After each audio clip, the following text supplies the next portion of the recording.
organisasi yang sifatnya itu sudah partisipasi ya, sudah partisipatif.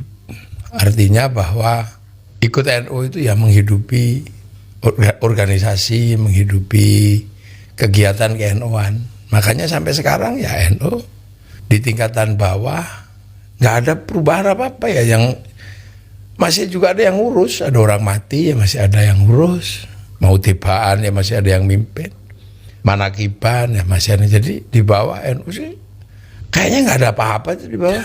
Ini kan di bawah ini semua sudah ada yang ngurus. Makanya kan NU itu menjadi sebuah ruang di mana semua orang itu merasa nyaman di bawah itu.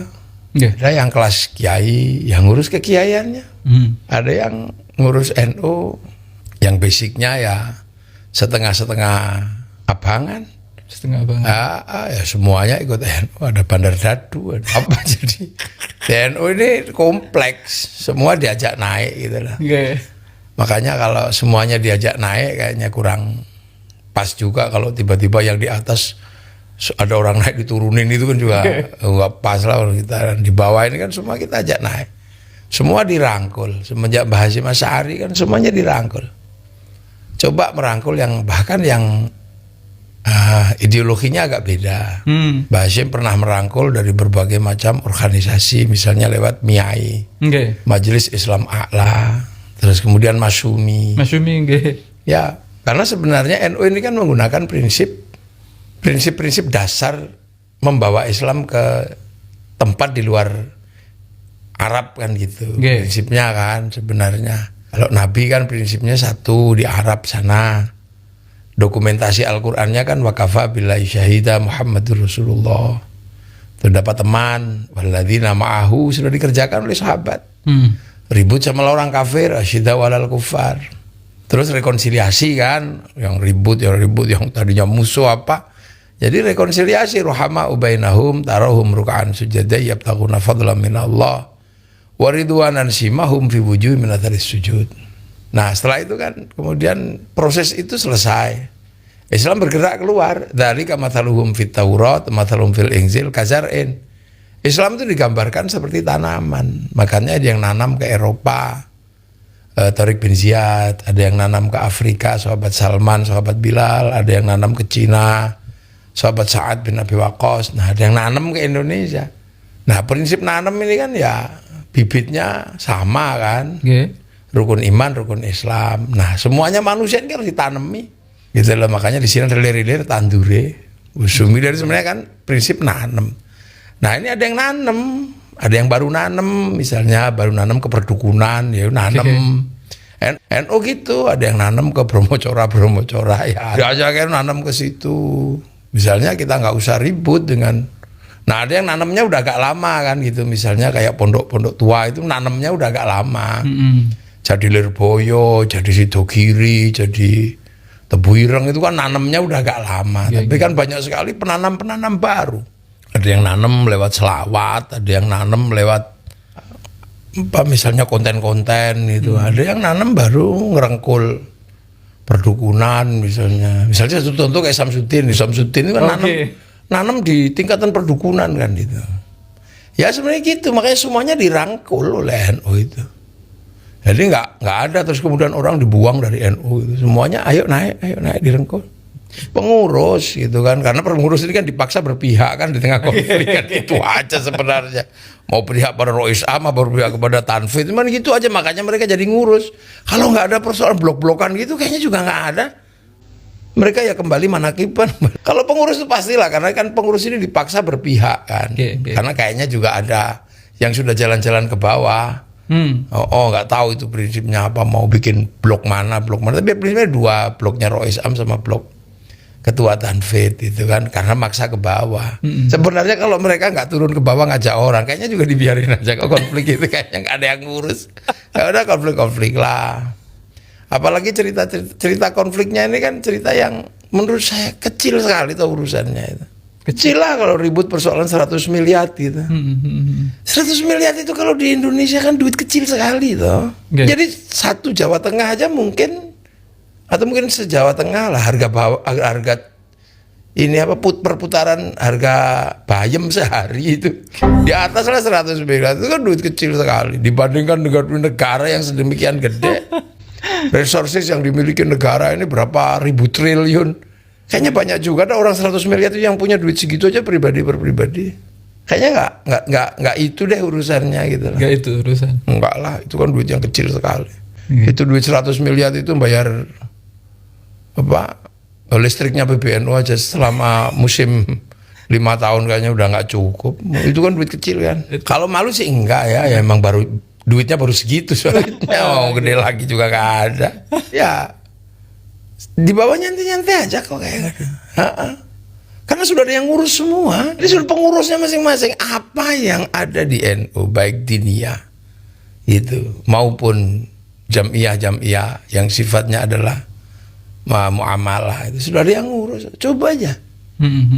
Orang mati di puncak gunung tahlilan juga ada. Iya kan, ada mayat hilang itu kemarin di Sumatera itu ada yang nahlili. Jadi nggak usah khawatir lah kalau NU itu. Okay. Semua ada. Ya cuman itu tadi paling yang nanya pengurus karena diajak ngeblok kan gitu. Kalau di luar itu kan. Kalau ditanya katanya nggak ada apa-apa. Kalau ditanya katanya iya nggak ada apa-apa. Ya karena nggak ada apa-apa itu jadinya terus kayaknya ada ribut itu. Okay. Ya kalau di NU ini sebenarnya konflik-konflik seperti ini kan hal biasa kan. Makanya kan kemudian karena hal-hal konflik itu biasa ya apa makanya akhirnya ada kesepakatan ya untuk menghindari konflik yang nggak ada juntrungnya maka diselenggarakanlah muktamar kan gitu. Yang kemudian semua dibatasi oleh anggaran dasar dan anggaran rumah tangga, rule of game gitu kan. Makanya Suriah ya harus patuh, Tanfid juga harus patuh kan gitu. Karena kalau trafficnya manusia ini kan kalau ketemu jangankan murid sama murid, guru sama murid aja kadang konflik.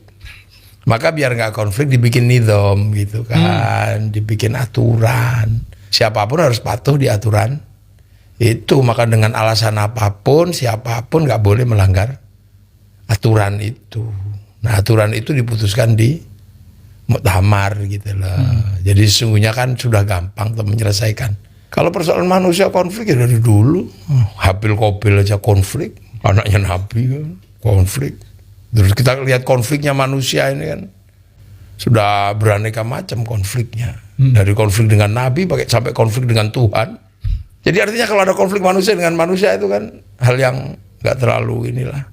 Konflik dengan Tuhan aja ada. Sampai Tuhan yang tadinya kuasa juga expired. Ya manusia kan ngalami fase itu. Tuhan-Tuhan gede banyak yang expired. Ra di Cina apa di Mesir juga expired. Zeus expired. Jadi hati-hati. Jadi kalau berbicara tentang konflik ini, kalau nanti nggak hati-hati, yang expired ini tanggung jawab. Lah ya kan Tuhan aja bisa expired kok. Zoroaster, Ahriman, Ahura Mazda expired. Jadi makanya ya hati-hati. Makanya manusia itu ya dengan tipologinya manusia di dalam Al-Quran kan sudah ada. Kalau Fatihah ini ya semua manusia bisa terima lah. Tapi kan berikutnya ada manusia itu dibagi 3 aja. Satu muttaqin, yang disitulah manusia yang disebut amanu, orang beriman. Mudahlah orang beriman ini ngurusnya kan.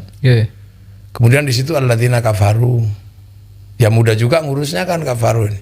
Yang paling susah itu kan yang fi qulubihim maradun. Fi qulubihim maradun itu fazadahumullahu maradha. Ujungnya tetap sumum bukmun umyum fahum la yarji'un. Berat itu. Jadi makanya ya saya sih juga nggak kepingin terus kemudian menasihati. Ya saya kapasitasnya apa menasihati. Saya sih Surya ya, tapi ya nggak kapasitas menasihati. Yang punya kapasitas menasihati kan ya mustasyar. Ya sudah. Makanya saya juga nggak perlu nasihatin mau ngapain. Kita kan lihat sebenarnya gitu kan. Jadi kalau saya di bawah sih sederhana. Jadi elit-elit NU ini udah canggih belum ketika konflik kan gitu. Iya kan, tak lihat aja ini jangan-jangan konfliknya masih konflik-konflik kelas cabang PMII gitu kan. Sebenarnya ini pembelajaran. Saya juga mau ngelihat gitu lah. Canggih nggak ketika konflik. Terus kemudian apa yang dikonflikkan ini lepas atau malah dapat. Ini kan kita lihat malah ini sudah canggih belum gitu. Kalau zaman Gus Dur kan konfliknya itu canggih. Iya. Konfliknya itu berhadapan dengan kekuasaan. Bagaimana mensiasati NU tetap eksis, tapi kekuasaan juga bisa mengerti. Nah itu kan konflik kualitatif itu. Betul. Nah saya kan mau melihat aja. Kalau gitu ya mungkin harus ada PKP jilid 2. Artinya kalau konfliknya ini tiba-tiba nggak mutu ya, memang ya bahkan Rois Am juga harus ikut PKP atau ketua Tanfid juga harus ikut pelatihan kader gitu. Ya kan? Kalau konfliknya tiba-tiba nggak kualitatif, tiba-tiba kayak konflik pecat-memecat itu kan di PMI juga udah begitu. Kita di bawah sih udah canggih belum. Jadi kalau kemudian itu canggih, pinter gitu mengelola konfliknya nggak brutal kayak begini. Saya percaya bahwa kemudian saya punya gambaran bahwa al-muhafadzatu 'alal qadimi sholeh ini juga sudah landing, udah bagus. Nah, tinggal siap nggak wal akhdhu bil jadidil aslah. Kalau menjadi konflik kayak gini itu lucu-lucuan ya, kayaknya juga masih harus latihan deh. Saya nggak melihat ini siapa yang ada di belakangnya apa-apa. Seru saya lihatnya ini. Tapi kalau ini belum kualitatif itu lah. Belum berkualitas. Masih itu konflik RT.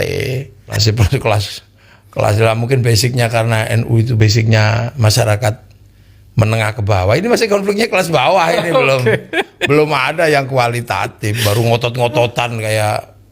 Saya sih ngeliatnya gitu juga lah. Itu kan paling juga nanti maksa pemerintah untuk turun tangan. Paling juga gitu nanti kalau nggak ada juntrungnya. Ya karena nggak mungkin juga terus bikin kantor PBNU baru kan juga biayanya gede. Mahal lah di atas 100 miliar itu. Yang diperebutkan cuma segitu, kalau memang canggih bikin aja kantor PBNU baru gitu. Wah itu baru keren.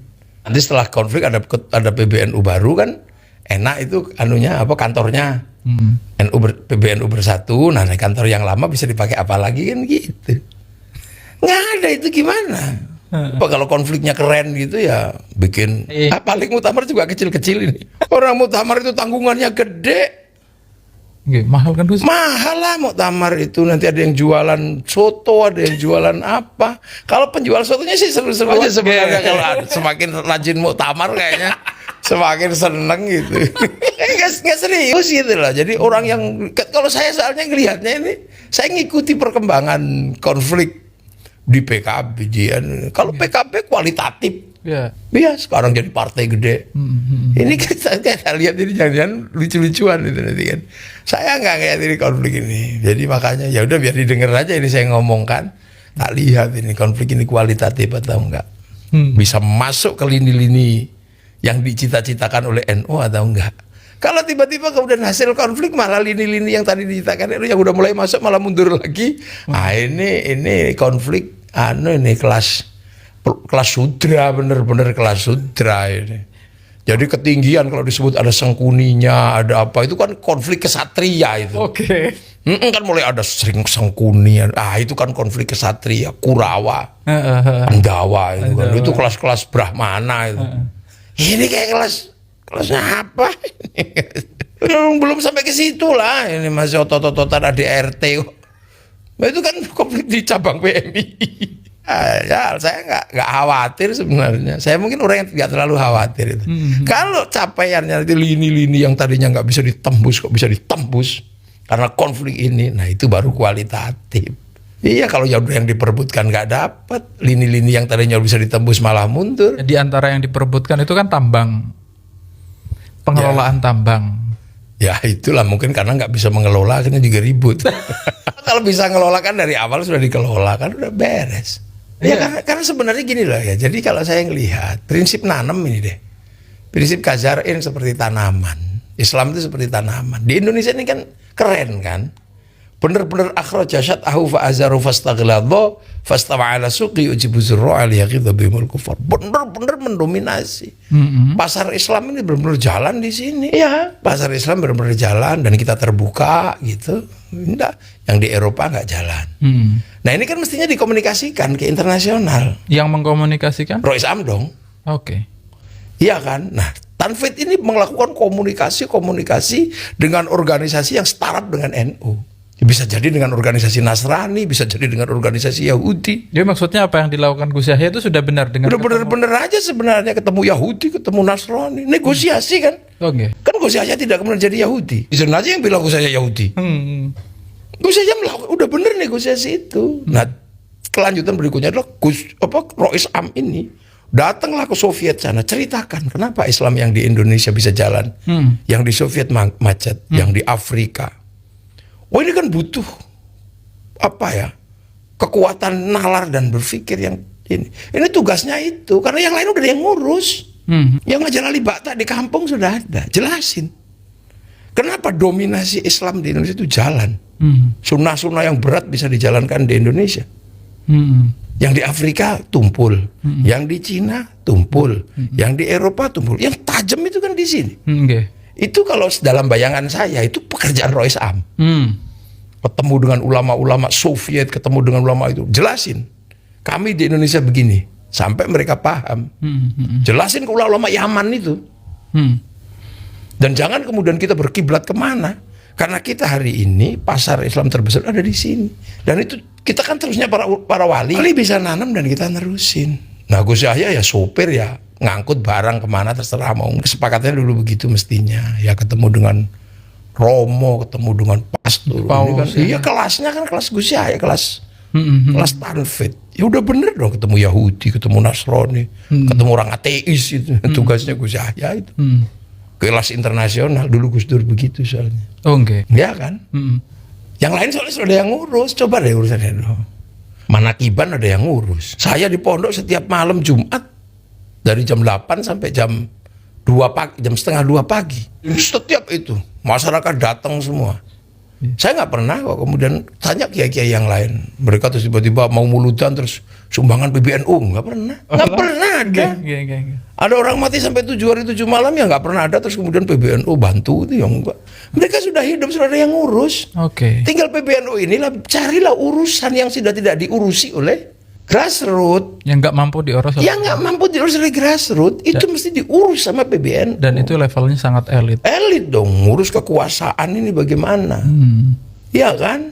Kalau ketemu dengan kelompok-kelompok menjelaskan Islam pada kelompok-kelompok yang disebut objek dakwah itu, saya cukuplah dengan beberapa teman. Cukuplah itu, tembus itu suku-suku pedalaman itu kita aja cukup lah. Saya biasa menembus dengan kelompok Bromo Cora, kelompok untuk menjelaskan Islam pada mereka.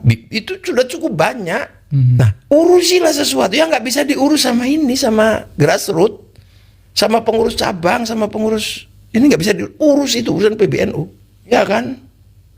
Mengintip bagaimana kira-kira presiden tahun 2000 siapa ini? Itu cloud ke langit itu dibuka sana itu. Istiqoroh itu kelasnya ini. Jadi jangan kemudian ngurusi SK ditahan, itu janganlah yang kayak gitu. Siapapun yang terpilih di tingkatan bawah yaitu semuanya NU. Makanya nggak usah terus tiba-tiba ini kiai panggung, ini kiai nanam semua, ini kiai kita. Itu kan baru-baru akhir-akhir ini NU itu nggak gitu. Semua bergerak di lininya masing-masing. Karena ahli sunnah wal jamaah itu bagaimana orang digiring kepada ajaran Islam dari pintu yang masuk. Ada yang baru bisa ditanam sholat itu cuma maghrib doa ada. Ada yang baru seminggu sekali Jumatan ada. Ada yang baru setahun sekali Lebaran ada. Puasa juga ada yang baru depan sama belakang tengahnya bolong. Bahkan ada yang ngaku puasa tapi enggak. Tapi ikut Lebaran. Iya kan? Ngecat rumah. Ini urus lah sesuatu yang nggak bisa kita urus di bawah. Iya, yang nggak bisa ke dokter minta suwo udah kita urus. Nggak bisa diurus itu. Kayaknya tak lihat gitu, makanya terus ada kelihatan eksklusif. Akhirnya ngurus yang di bawah-bawah, akhirnya involutif. Ya involutif kan, kayak ngupas bawang. Bulat. Iya kan, tengah-tengahnya bolong. Udah matanya pedes sampai tengahnya bolong. Gak ada apa-apanya. Iya. Saya selalu begitu bayangin itu. Nahdlatul Ulama menggelar konferensi internasional. Jadi sedih juga. Gus Yahya sudah bener itu, ketemu Yahudi, ketemu Nasrani, tokoh-tokoh gede, sama-sama NU itu besar. Kebesaran Nahdlatul Ulama itu layak untuk ketemu dengan Benjamin Netanyahu. Ketemu layak untuk ketemu, menegosiasikan Filistin itu bagaimana? Lah iya kan? Bahwa ternyata Netanyahu masih ngeyel, yang nggak apa-apa, yang penting sudah menegosiasi. Jangan kemudian, itu nggak boleh ketemu dulu, emang siapa yang larang? NU itu gede. Rois Am jelasin dong bagaimana perkembangan Islam di internasional ini, kok Indonesia bisa, jelasin sana. Kalau nggak bisa datang ke sana, sana diundang ke sini. Bulan rutinan ngaji. Kiai Rois Am yang ngasih pengajian, bukan Rois Am sebagai pendengar. Apalagi jadi follower, nggak boleh Rois Am jadi follower siapa gitu. Wong paling kuat kok. Di depan ulama-ulama Saudi, ya dia harus ngomong. Bukan kemudian mendengarkan ulama Saudi cerita. Di depan ulama Yaman ngomong. Jangan kemudian mendengar ulama Yaman cerita. Di depan ulama-ulama Suriah ngomong beliau mestinya. Ini loh resolusi konflik yang kami alami, begini-begini ceritain. Jadi kelasnya ini kelas internasional, beliau dua ini wajibnya. Jadi akhirnya nggak, karena sudah ada yang ngurus semua, Zar. Di bawah itu nggak ada lini yang nggak ada yang ngurus. Yang ngaji dengan tukang ojek ada. Kan gitu. Jadi nggak usah emosi, semua ada yang ngurus. Yang nggak suka NU juga sudah ada yang ngurus. Yang suka jenggotan juga diurus sama Ustadz Khalid Basalamah. Udah biarin aja. Mereka bisa sholat karena Ustadz Khalid, udah bagus saja. Ada yang bisa diurus sama Pak Ustadz Sukino, ya udah biar aja. Bisa Islam lewat Pak Sukino, kita kita nggak usah terus tiba-tiba. Kenapa tidak semuanya lewat kita? Nggak usah gitu. Kan ada itu yang bisa diurus sama Ustadz Reza Basalamah. Ya udah biar aja. Toh pada akhirnya hajinya tetap ke Ka'bah, itu nggak ada paling beda masjid gitu aja kan, beda masjid di sini, adanya juga sama, jangan-jangan surganya juga nanti berdekatan. Kita ini kadang nggak rela gitu loh, Islam diurus sama orang gitu, akhirnya kita juga nggak bisa ngurus kan. Sementara nggak semuanya bisa kita urus, kegedean kan. Udah biar, kalau saya sih gitu aja sebenarnya. Nah yang sudah diurus sama masyarakat bawah, yang sudah diurus sama kiai-kiai kampung, udah jangan ikut ngurus. Ya biar gak overlap, ya kan. Nah urus yang gede itu. Sana ketemu dengan Nahdlatul Ulama, ketua NU-nya, ketemu dengan ketua-ketua organisasi agama di Amerika, orang-orang agnostik sana temui, ya kan. Yang Rois Am bagian ketemu dengan kelompok-kelompok internasional sama Muslim. Bila perlu juga dengan tokoh-tokoh spiritual agama lain, temu, ceritakan. Ya, kalau nggak bisa diceritain ya adu kekuatan. Kalau Nabi dikasih mukjizat, wali dikasih karomah, tunjukkan bahwa Rois Am punya maunah yang kuat. Begitu habis ketemu terus kemudian tokoh yang satu nggak bisa berdiri, gitu kan keren itu. Nah iya dong. Kan gitu. Yang jahil aja punya istidraj. Harus punya dong, harus ditunjukin itu. Rois Am bikin perintah kepada ketum, dilihatnya ketum bangkang gitu, langsung aja saya akan nyatakan kalau nggak patuh sama Rois Am, batuk 70 hari 7 malam. Itu maunahnya keluar. Ya itu gitu. Saya suka gitu, soalnya kalau lagi jengkel, udah deh, lu nggak manut, awas yo. Gak iso mulai tutup omah, bisa muter seminggu gak ketemu jalan pulang. Saya kan lihatnya itu jadi seru, jangan gitu, jadi keren gitu lah. Itu sebenarnya kan Rois Am gitu, Rois Am itu, waduh kalau begini terus tiba-tiba Gus Yahya nggak bisa keluar dari PBNU atau kuncinya macet gitu kan, nggak bisa masuk ke PBNU. Ya itu seru gitu. Itu jadi organisasi ulama itu punya maunah, punya keramat betul. Tempatnya dari keramat raya kok. Jadi misalnya jauh usah perlu tiba-tiba pakai. Nah kalau Gus Yahya nggak punya maunah ya pantas lah, karena Gus Yahya ini kan tanfit kan. Supir ini ya sak kecekelnya lah, ceklongan-ceklongan gitu. Saya bayangin Rois Am ketika Gus Yahya bangkang itu, tiba-tiba Gus Yahya pasti akan datang ke sini. Kenapa? Itu Gus Yahya nggak bisa masuk ke PBNU, ketika menyentuh dia terlempar. Kayak ini mungkin pikiran Brahma Kumbara. Jadi jangan kemudian otot-ototan. Ketika ribut di situ ngajuin Pak No. Ini kan sama akhirnya kelas Rois Am ini akhirnya sepertinya sama dengan kelas Tanfit. Rois Am itu duduk di rumah gitu. Nggak usah penjelasan. Pokoknya nanti secara nggak sadar Gus Yahya pasti datang ke kantor Rois Am. Kemudian minta maaf, itu kan keren itu. Jadi nggak kemudian ributnya begini kalau bayangan saya itu gitu. Tiba semua yang nggak pro Rois Am jadi nggak bisa masuk. PBNU gitu. Tiba-tiba hormat gerak semua di depan kantor PBNU. Saya bayangin itu kan seru. Kayak zaman Sunan Kalijaga yang menantang Sunan Kalijaga nggak bisa bergerak 7 hari gitu. Loh, kan kita ada kan. Rasul punya mukjizat. Mukjizat itu terbuka, semua orang tahu. Orang Bangkang efeknya ini. Nah, Bali, Karomah efeknya ini. Rois Am Maunah efeknya ini. Jangan kemudian nyebut kualat, nggak ada ininya, nggak ada efek terbukanya. Tiba-tiba Gus Yahya masuk rumah sakit karena nggak bisa wah keren. Saya pernah diskusi gitu kan sama Gus Dur, sama Bu Lili, sama Gus Im. Ingat itulah kita diskusi itu yang hilang gitu loh. Jadi orang nantang keulamaan Rois Am tapi tetap aja biasa-biasa aja, nggak seru. Rois Am ya Allah, ini tanfidku sudah Bangkang ini. Tunjukkan jalan, tidak bisa masuk ke kantor gitu. Jangan kemudian rebutan kantor pakai pelino gitu, nggak seru gitu. Karena saya kayaknya gitu lebih NU banget lah itu. Itu kan kelas PMI kan gitu. Jadi nggak kualitatif sama sekali. Kalau nggak kualitatif, ngapain sih bikin konflik? Kan mestinya sadar toh bahwa pelanggaran kepada ADART sekecil apapun pasti buntutnya panjang. Tidak ada pecat memecat, tidak ada udah. Daripada terbuka tapi nggak kualitatif.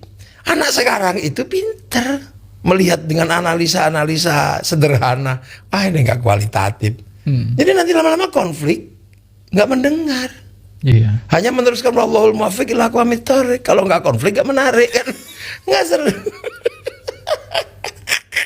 Jadi nggak seru. Jadi konfliknya itu sama-sama konflik seperti konflik tarif pada ada ART apa ya nggak ada selesainya. Wong ADRT disepakati di muktamar. Nah, kalau kembali ke situ ya harus kembali ke muktamar kan gitu aja. Terus kalau muktamar dipercepat paling juga nggak seru kan, kita juga nunggu muktamar yang rame. Warga NU itu nunggu muktamar yang rame karena apa? Datang ke situ ada yang jual kumpul-kumpul rombongan liar. Emang yang muktamar itu cuma ketua doang? Enggak. Kalau muktamar cuma ketua doang itu bukan muktamar. Pleno. Makanya saya itu ada cerita muktamar dipercepat. Ngapain juga? Kami itu bagi kami muktamar itu ya kita bisa datang berbis-bis. Serunya muktamar kan itu memperkenalkan anak-anak ini lo NU. Nak besok kamu ngurus itu lo bendera kakekmu, buyutmu, ayo. Nah itu kiai-kiai keren kan. Ya Allah nak, putih-putih keren itu kiainya. Kamu jangan lupa ya, jangan lepaskan ini. Contohlah ini, itu kita bisa lakukan di muktamar. Saya bawa anak saya, keluarga saya waktu ke muktamar Lampung, muktamar Jombang, senang sekali. Walaupun yang kecil cuma beli harum manis, tapi kalimat muktamar itu lekang.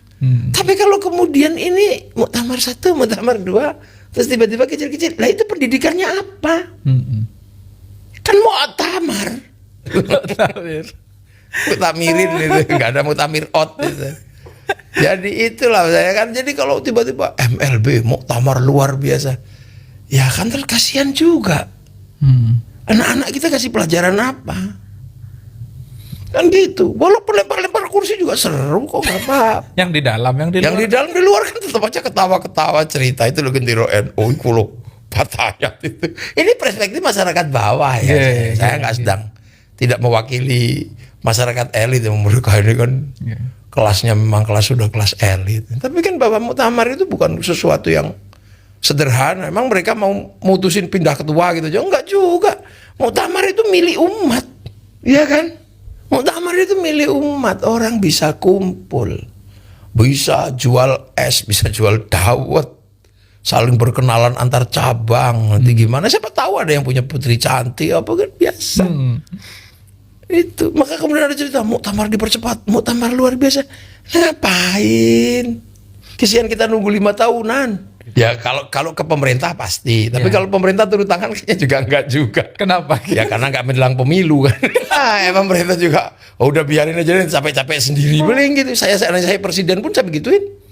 Udah deh dibikin-bikin biar capek-capek sendiri. Nah kalau menjelang pemilu kan ada kepentingan enak kan. Partai juga butuh, ya, electoral threshold juga membutuhkan, one man one vote juga membutuhkan. Jadi dibiarin aja sampai mendekati 2029. Kalau saya presidennya, karena nggak mengganggu apa-apa. Nggak mengganggu apa-apa. Jalanan juga nggak macet. Konflik BPN ini kan nggak mengganggu apa-apa. Pasar modal juga nggak terganggu. Benar. Terganggu apa? Ini kan konflik yang tidak mengganggu apa-apa sebenarnya. Jakarta juga nggak macet. Lebih macet kemarin Mata Elang sama polisi itu, jalanan Toba sampai macet. Coba kalau konflik misalnya dengan Indofood gitu. Terus tiba-tiba dia jengkel gitu pembeli Indofood, 25% perusahaan pabriknya dikurangi produksinya, Indomie nggak jalan, wah itu baru kerasa. Ribut. Dengan Sinarmas misalnya lagi ribut, minyak goreng hilang 25%, ribut pasar. Ini kan konflik nggak ada ribut, nggak ada efeknya sama sekali. Kalau PMII masih lumayan ya. Demo macet di perempatan itu masih dipikir kalau PMII. Kalau ini kan konflik pasar juga jalan, terus ganggu apa? Nggak ganggu apa-apa, ya kan? Coba ganggu apa? Coba hitung. Orang-orang yang diajak berpikir itu tadi, pasar jalan, bursa efek juga tetap jalan, bandara juga lancar, apa kok togel apa? Judi online juga tetap, dan penghasilannya lebih gede, iya kan? Ya kan bagi yang berkonflik kan itu buat latihan seru-seruan gitu aja kayaknya. Kan sudah di PMII. Ya mungkin bagi yang belum ber-PMII, nggak terus coba. Ayo, ini kan kita seolah-olah kita lagi ngapain? Iya. Nggak ada pengaruhnya. Pasar modal juga nggak terpengaruh. Jakarta ada konflik begini juga jalanan tetap lancar-lancar aja. Orang ngopi juga biasa aja. Ya kan? Kalau PMI masih lebih efektif konfliknya. Kalau ini apa?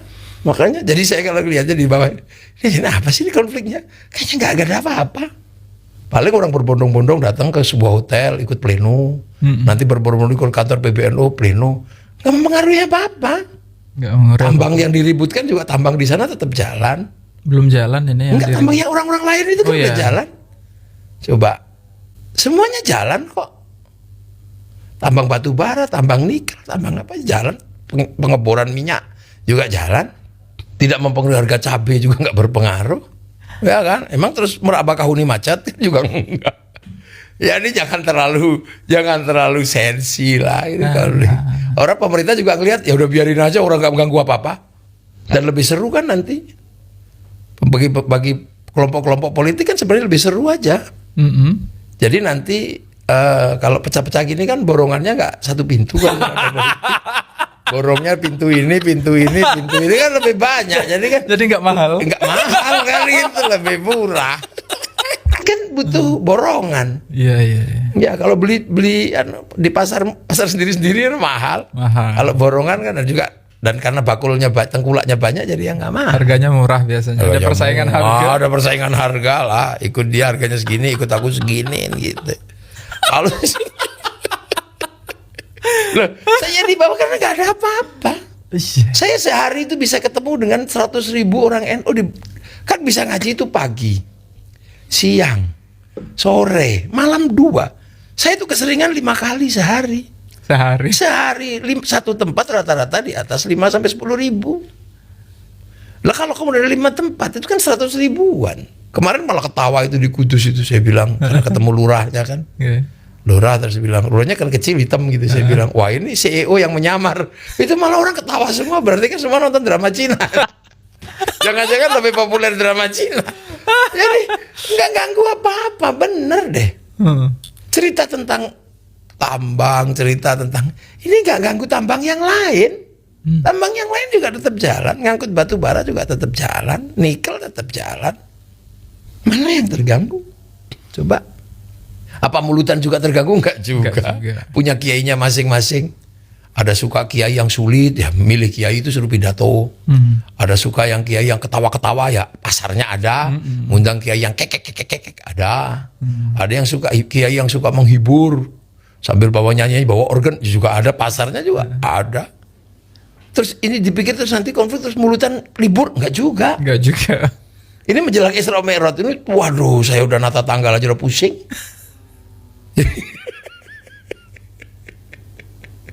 Jadi gitu. Coba kalau tiba-tiba gara-gara konflik terus nggak ada mulutan, waduh enggak juga. Orang sekarang udah bersiap-siapan Isra Mi'raj. Nanti persiapan ruahan. Nanti terus persiapan. Semuanya masih komplit. Ada masyarakat itu yang pengen kiai yang daki-daki, ada itu. Ngundang kiai yang ribut gitu, dalil-dalil ada.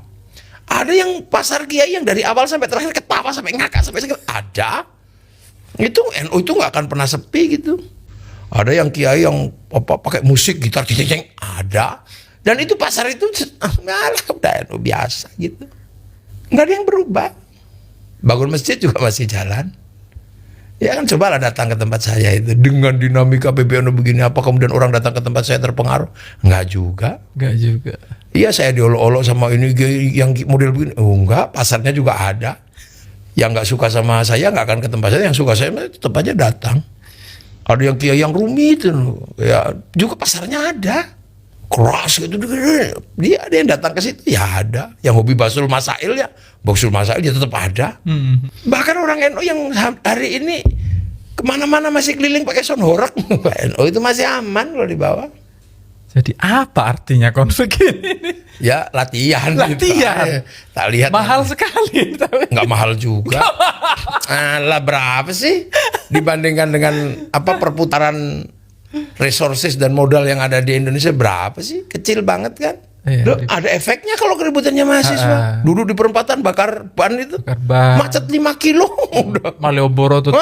Udah roda ekonomi berubah itu. Kalau ini kan nggak ada apa-apa. Paling pembiayaan juga kecil kan? Ya muktamar aja misalnya nyampe 100 miliar kan nggak nyampe. Duit 100 miliar itu kan sama dengan putaran bawang di Brebes itu dalam setengah bulan ada 100 miliar. Kalau misalnya kemudian konflik terus pertemuan di hotel berapa ratus juta sih sebenarnya? 1 miliar. Kalau 1 miliar itu kan duit kecil, masih yang punya satu kantong-kantong kecil punya.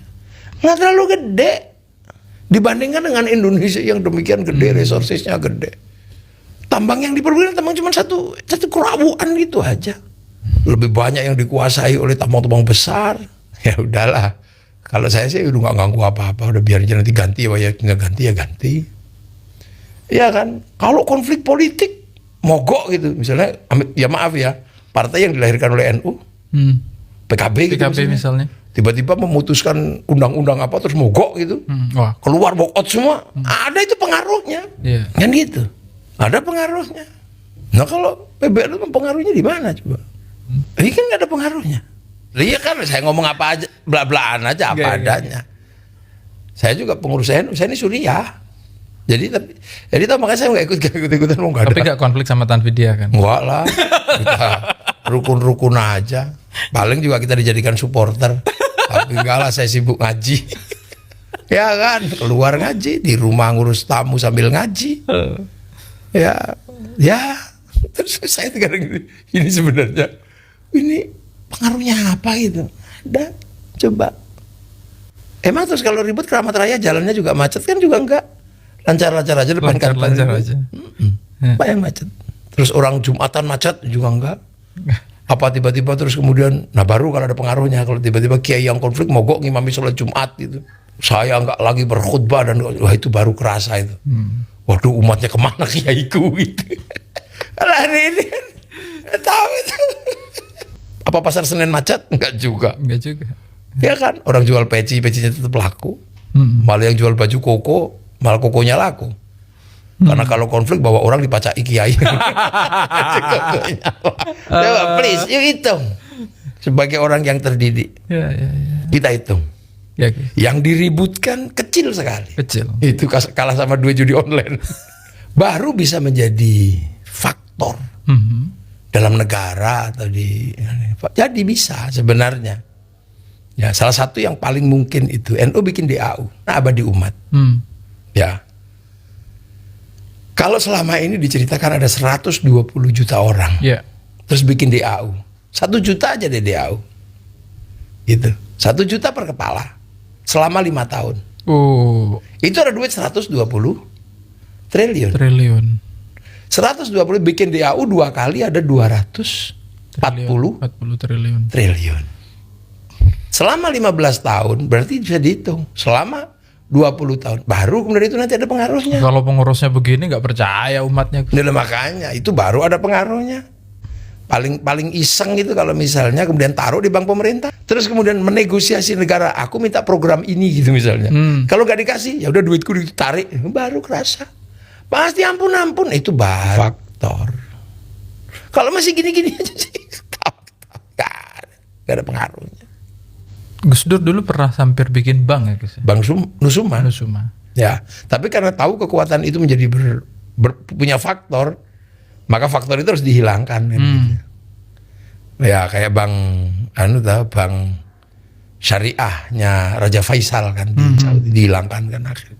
Itu baru kerasa kalau gitu. Kalau nggak gitu, ini apa pengaruhnya? Ya atau lagi kalau berpengaruh misalnya gini tiba-tiba bikin seruan itu, seruan dari PBNU, gitu.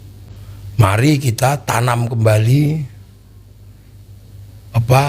hutan yang gundul, menggerakkan seluruh warga, ayo bergerak ke sana, kita tanam hutan.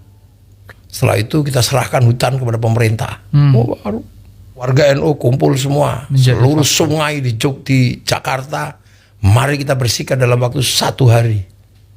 Banser semuanya kumpul, itu baru ada. Kalau hari ini kan efek-efek yang dibayangkan ini nggak ada. Kalau ada skenarionya sih pasti ada cara berakhir yang. Kalau yang susah itu nggak ada skenarionya, trial and error. Jadi sih pasti ada resolusinya. Tapi kalau nggak sengaja gimana mau dicarikan resolusi? Tapi kalau dia dari polanya yang acak begini, nggak by design deh. Kayaknya nggak ada. Sama dengan tujuan konflik Sayyidina Ali dengan Muawiyah, di belakangnya ada Yahudi gitu. Nggak juga. Nggak ada. Udah selesai semua. Semua presidennya udah Bapak Prabowo Subianto. Nggak suka Pak Prabowo presiden Indonesia. Sudah. Dan sudah menata Indonesia dengan cara beliau sudah. Pak Jokowi juga sudah berhenti. Sekarang Pak Prabowo. Stakeholder juga sudah geser semua ke Pak Prabowo. Ya sudah. Mau apa sebenarnya? Lo kan jadi semoga aja tidak ada no way out gitu. Jadi memang berat gitu loh. Jadi tidak seperti lagunya Romaira. Yang mana itu? Kau yang mulai, kau yang mengakhiri. Itu jelas core-nya ada. Gitu loh. Ya ini resiko bangsa yang belum bisa berproduksi juga begini. Mestinya NU juga mendorong produksi, ini ya banyak kerjaan lah sebenarnya. Dan sudah ada yang ngurus di bawah ini. Ya kan, tahlilan sudah ada yang ngurus. Siasa juga di kampung masih nggak ada. Siasa di kampung. Wah, ada di lurah juga ada. Orang NU jadi bupati juga ada. Nah, tinggal di Jakarta, di elit ini. Yang mestinya ada lebih kepada gerakan-gerakan peradaban, kan gede banget kan. Menghidupkan Gus Dur, gerakan peradaban. Sudah betul sebenarnya. Kan Gus Dur itu sudah betul. Kan tinggal nerusin kan. Gus Yahya ya harus nerusin, ketemu Yahudi, ketemu Nasrani, ketemu apa. Itu kayaknya udah betul kan menurut saya. Nah tinggal Kiai Miftah ini semakin kegerak ke internasional. Bila perlu kita lah yang mudah-mudah memfasilitasi ulama-ulama Rusia gitu, kumpulin. Kalau di sana nggak bisa ya, atau sekalian di sana, di Siberia sana, terus nanti bercerita bagaimana kemudian memberlakukan hukum Islam ketika suhu mencapai -70, ketika siang dan malam itu 3 bulan, 4 bulan, 3 bulan siang, 3 bulan malam. Ini kan cerita di situ dong. Siap. Itu seru, kita yang muda akhirnya kemudian nanti jadi ketua PBNU, ngurus NU nggak sulit. Karena yang tua sudah membuka jalan. Gitu lah. Yang membuka jalan. Makanya dalam pepatah Arab jangan sampai membunuh keledai yang tua. Kamu boleh menyembelih keledai yang manapun boleh, tapi jangan keledai yang tua. Karena keledai yang tua udah lebih tahu jalan. Nah mestinya sekarang buka jalan dong, biar kita juga nanti gak susah. Bagaimana ketemu ulama-ulama Afrika, bagaimana ketemu ulama-ulama ini, ketemu sana, bila perlu ketemu dengan dukun-dukun Afrika, ketemu dengan bagaimana membawa Islam ke orang-orang Fudu di Afrika. Itu kelasnya Rois Am. Makanya ada Am kan, umum. Nah kalau khos itu ya khusus. Saya bayangin tiba-tiba Rois Am terus Gus Yahya, kamu kalau nggak patuh, kamu awas. Awas itu pengertiannya bener-bener nggak bisa ngantor, nggak lihat pintu gitu kan. Wah gitu kan seru. Akhirnya maaf kita, saya nggak lihat pintu, mohon ampun. Kayak Mbak Kholil kan gitu kan. Orang punya prasangka sama Mbak Kholil gini nggak bisa nyebrang kan gitu. Itu kan dulu begitu kayak itu. Makanya orang nggak bisa semena-mena dengan para ulama karena ulamanya nggak bisa digituin kan gitu. Jadi itu. Jadi kalau dalam bahasa dan pandangan masyarakat bawah sebenarnya adalah semua sudah ada yang ngurus. Di levelnya masing-masing NU itu enak. Dan PBNU nggak terbebani apa-apa. Ya, jaga harga diri, jaga marwah, jaga wibawa. Gitu loh. Karena kita juga pengen punya ketua yang berwibawa. Pengen punya Rois Am yang berwibawa. Gitu. Iya. Nah, itu kan keinginan masyarakat, karena yang udah kita urus lah. Mau bangun masjid berapa miliar kita iuran. Mau mulutan sewa sound model horor apa? Gak ada yang urus. Jadi enak. Jadi ketua NU itu sebenarnya enak banget. Rois Am jadi ketua PB itu enak epol. Susah itu ngurus pondoknya masing-masing. Sepuh-sepuh masih gantung-gantung gini. Ya Allah, dungo malam-malam. Yang lain gampang, enteng, jatuh. Ya itulah teman-teman, sedulur-sedulur ngaji Nahdlatul Ulama, itulah reaction ngaji kita bersama dengan Kiai Haji Ahmad Muwafiq atau Gus Muwafiq, yang mana Gus Muwafiq dalam acara semacam podcast dan di situ menyampaikan pendapatnya mengenai permasalahan atau konflik di PBNU akhir-akhir ini, walaupun sudah islah, tetapi itu adalah konflik yang tidak esensial ya, bukan konflik yang kelas tinggi maksudnya itu konflik-konflik recehan yang tidak begitu berdampak pada kehidupan, yang tidak begitu berdampak pada PBNU ataupun pada Nahdlatul Ulama itu sendiri. Jadi ketika antara Rois Am dengan Tanfidiyah ada semacam perbedaan pendapat ataupun semacam konflik, tapi konfliknya itu konfliknya masih receh, tidak konflik kelas tinggi sebagaimana yang seharusnya. Kalau misalkan konflik itu konflik tingkat PBNU, ya harusnya konfliknya konflik yang berkualitas, tapi ternyata itu tidak. Nah, itulah paling tidak semacam itu yang dikatakan oleh Gus Muwafiq, yang mana intinya adalah tidak usah khawatir tentang konflik yang ada di PBNU saat ini. Tetapi memang perlu menjadi semacam evaluasi bagi diri kita, bahwa besok ketika memilih pemimpin terusnya di PBNU, ya sebisa mungkin yang terbaik, jangan hanya modal madil gitu kan. Nah, itu aja teman-teman. Terima kasih sudah menyimak di channel Ngaji Nahdlatul Ulama ini. Semoga kedepannya Nahdlatul Ulama makin baik lagi, dan semoga kita semua senantiasa istiqomah ngaji bersama dengan para ulama Nahdlatul Ulama semuanya. Ya teman-teman, tidak hanya dalam satu sisi tapi semua sisi. Itu saja, terima kasih. Mohon maaf banyak kesalahan. Wassalamualaikum warahmatullahi wabarakatuh.